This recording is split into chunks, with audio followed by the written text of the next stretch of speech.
સદગુરુ મહારાજની જય. આજે આપણે ગંગા સતીની બીજી વાણીનો ઉલ્લેખ કરવાનો છે. તો શીલવત સાધુને વારે વારે નમ્યા પાનબાઈ, જેના બદલે નહીં વર્તમાન. શીલવત સાધુ કોને કહેવાય? કે જેને શીલ લાગી ગયા છે. દારૂ, ચોરી, જુગાર, ઝારીને પરમાટી જેને ત્યાગી દીધા છે એને શીલવંત સાધુ કહેવાય છે. આ પંચ શીલ જેને લાગી ગયા છે એને શીલવંત સાધુ કહેવાય. એનું વર્તમાન કોઈ દી બદલે નહીં. તો કે ચિત્તની વૃત્તિ જેની સદાય નિર્મળી, જેને મહારાજ થયા મહેરબાન. ચિત્તની વૃત્તિ સદાય નિર્મળ બની જાય, નિર્મળ બની જાય. જેને ગુરુ મહારાજ મળી ગયા છે, જેને ગુરુની ઓળખાણ થઈ જાય છે, જેને સત્યની રાહ મળી જાય છે, એની ચિત્તની વૃત્તિ સદાય નિર્મળ રહે છે. અને એને મહારાજ મળી ગયા કહેવાય. ભાઈ રે, શત્રુને મિત્ર એકય નહીં ઉરમાં. જેને પરમારથમાં પ્રીત. શત્રુ કે મિત્ર એવું કાંઈ પછી રહ્યા નહીં. દુશ્મન છે કે મિત્ર છે એવું કાંઈ એને રહેતું નથી. જેને પરમારથમાં પ્રીત હોય, કોઈ આનો એમાં હવારથ નથી હોતો. મન કર્મ વાણીને વચનોમાં ચાલે. મન કર્મ વાણી વચનોમાં ચાલે, રૂઢી પાળે એવી રીત. જો જેના આચાર વિચાર સુધરી જાય, જેની રહેણી સુધરી જાય અને વચનોમાં એ હાલવા માંડે કે બોલ્યા એટલું પાળવા માંડે, એને એ રૂઢી રીત પાળે કહેવાય.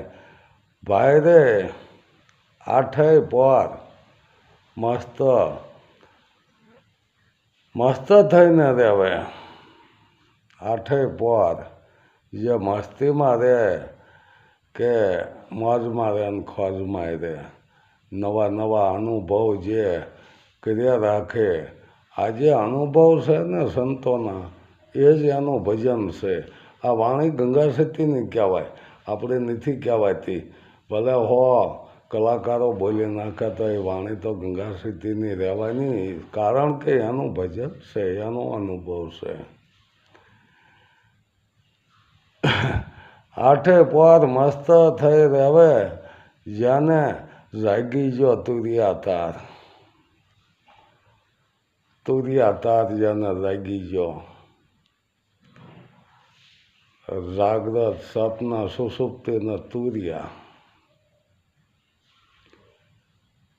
આમાં ચોથું પદ લાગી જાય. ચોથું પદ અવિનાશી છે. તુરિયામાં લાગી ગયો તાર જે અવિનાશી દેહ ઘાટ તોડી નાખ્યા છે. જેને ઘાટ જલમે છે, ઘાટમાં રહે છે.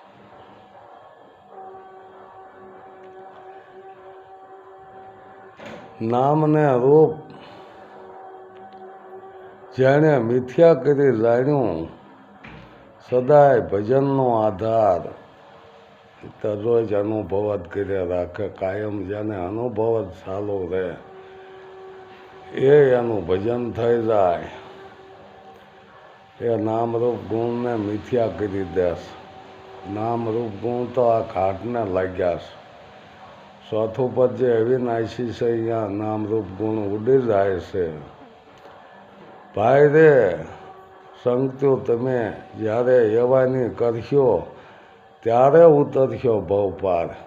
જેને નામરૂપ ગુણ મિથ્યા કરી જાણ્યું હોય એવાની સંગતું કરો.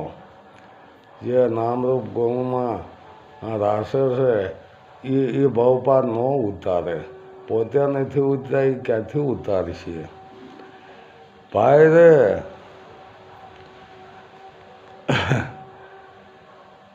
ગંગા સતી એમ જ બોલ્યા.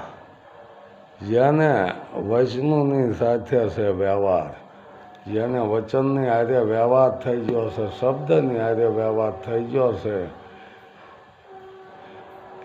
એને આ વસ્તુ સહેલી પડે છે કે વચનોનો હારે વ્યવહાર એટલે જેટલું બોલ્યા એટલું પાળવું જોઈએ. આને વચનનો વ્યવહાર કીધો છે. સદગુરુ મહારાજની જય.